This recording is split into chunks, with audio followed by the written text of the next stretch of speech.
Maintenant, je vais passer la parole à Madame Lydia Grigoreva, qui est la directrice du service des organisations non gouvernementales au sein du cabinet du directeur général de l'Office des Nations Unies à Genève, donc Monsieur Moller. Je pense que c'est important, les ONG sont totalement associées maintenant aux activités des Nations Unies. Ça a commencé avec le sommet de la Terre en 92, il y avait déjà 4000 ONG qui étaient présentes au sommet de la Terre en 92 et plus de 50 000 à la 4e conférence mondiale de Pékin en 1995. Et là, il y a vraiment un travail énorme qui se fait dans ce service de liaison pour accueillir toutes les ONG pour les nombreuses réunions qui se passent ici dans ce Palais des Nations. Donc bravo pour ce travail et vous avez la parole. Merci, Monsieur Robineau. Je vois que vous connaissez les chiffres très parfaitement, les ONG dans le monde. Merci beaucoup, chers collègues, chers amis, mesdames et messieurs, bonjour.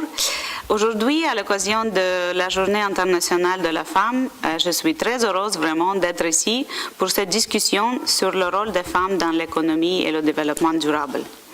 Je suis reconnaissante à l'ONG UNESU, l'Union des Nations pour l'enseignement, la science universelle et les droits de l'homme, qui ensemble avec l'Africa Femmes Initiative Positive et l'Alliance internationale pour les objectifs du développement durable, et ainsi que d'autres organisations, a organisé ce colloque au Palais des Nations à Genève. Merci beaucoup. Le directeur général de l'Office des Nations Unies à Genève, M. Michael Muller, absent de Genève aujourd'hui, m'a prié de transmettre ses salutations aux participants de ce colloque. Pour le directeur général, les questions à l'ordre du jour d'aujourd'hui sont très importantes. L'agenda 2030 pour le développement durable, ainsi que les 3 autres grands accords des 2 dernières années, notamment sur la réduction des risques de catastrophes, le financement du développement et le changement climatique, constituent notre feuille de route collective pour les 15 prochaines années et peut-être au-delà. Il s'agit de la feuille de route la plus complète et la plus intégrée pour l'avenir que la communauté internationale ait jamais approuvée. Ces accords n'auraient pas été possibles sans la contribution active de la société civile, qui joue également un rôle majeur dans la mise en œuvre.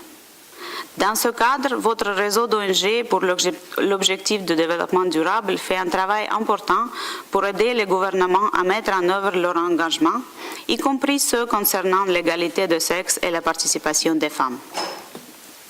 Déjà, les objectifs du millénaire pour le développement nous ont aidés à progresser et à améliorer la vie de nombreuses femmes et jeunes filles dans le monde. Par exemple, aujourd'hui, les femmes représentent 41% de la manœuvre rémunérée en dehors de l'agriculture, contre 35% en 1990. Mais 41% n'est pas 50%. On est d'accord. Et nous avons encore des mesures importantes à prendre pour atteindre nos objectifs en matière d'emploi et d'autres domaines. L'objectif 5 de l'agenda 2030 vise à atteindre l'égalité entre les sexes et autonomiser toutes les femmes et toutes les filles. L'agenda 2030 peut nous aider car il reconnaît l'égalité entre les sexes comme une question transversale, c'est-à-dire que sans progrès en matière d'égalité, les objectifs en matière de la santé, d'éducation, de réduction des inégalités et autres ne seront pas réalisables. Permettez-moi de vous donner juste 2 exemples concrets et pertinents d'initiatives lancées par le directeur général de l'ONU ici à Genève pour faire en sorte que les mots soient suivis d'actions et de changements. En 2015, avec le représentant permanent des États-Unis et l'ONG Women at the Table, le directeur général a lancé l'initiative pour promouvoir l'égalité des genres. Ça s'appelle Geneva Gender Champions en anglais. C'est un réseau qui réunit les dirigeants de missions permanentes, d'organisations internationales, d'ONG et d'entreprises privées. Chacun de ces dirigeants de plus de 120 champions de genre souscrit à la promesse de la parité par laquelle il cherche une représentation égale dans les discussions à Genève. Chaque champion prend aussi 2 engagements concrets pour promouvoir l'égalité entre les sexes dans son institution ou dans son travail programmatique. Par exemple, à l'ONU, pour la première fois, un document sur la politique concernant l'égalité entre les sexes a été élaboré l'année dernière. En une année seulement, l'initiative des champions internationaux du genre a permis d'améliorer la représentation des hommes et des femmes lors des tables rondes et discussions ici à Genève. Et cette mesure concrète qui se reproduit dans d'autres villes maintenant n'est qu'une de nombreuses initiatives concrètes et efficaces qui contribuent déjà à l'intégration de la dimension de genre dans la mise en œuvre des objectifs de développement durable. L'agenda 2030 nous pousse tous à développer des solutions intégrées ainsi que les stratégies de prévention qui mettent les droits de l'homme au centre de l'attention. Pour faciliter ce processus et répondre aux besoins, et ça c'est le deuxième exemple que je voulais vous donner, un laboratoire des objectifs de développement durable, on l'appelle SDG Lab, a été créé au bureau du directeur général. La petite équipe composée de personnel de différents États membres et des ONG facilitera le partage d'informations et de bonnes pratiques, d'initiatives et de projets innovants à Genève et ailleurs, ainsi que des discussions entre les parties prenantes à Genève et les autres pôles de mise en œuvre de l'agenda 2030, y compris en collaboration avec le PNUD, avec les équipes de pays des Nations Unies à travers le monde. L'agenda pour le développement durable est très ambitieux, mais le changement exige de l'ambition.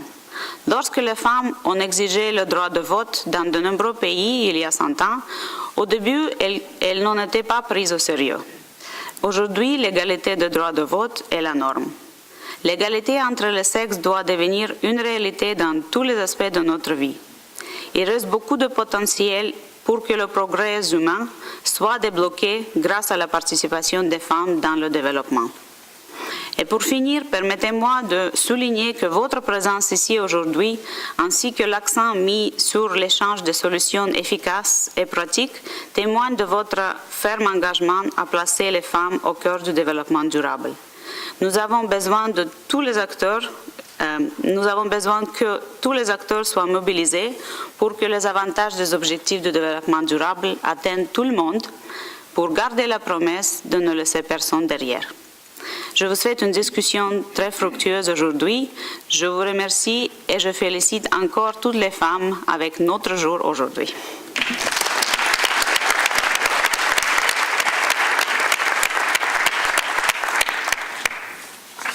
Merci Madame Grigorova d'avoir pointé en quelque sorte les initiatives concrètes prises par l'Organisation des Nations Unies à Genève en matière de promotion des femmes et d'avoir aussi souligné tout le travail, je dirais, horizontal qui se fait, les liens entre droits de l'homme, droits des femmes et développement durable. C'est très, très important, c'est vraiment la problématique justement horizontale que développent les objectifs de développement durable.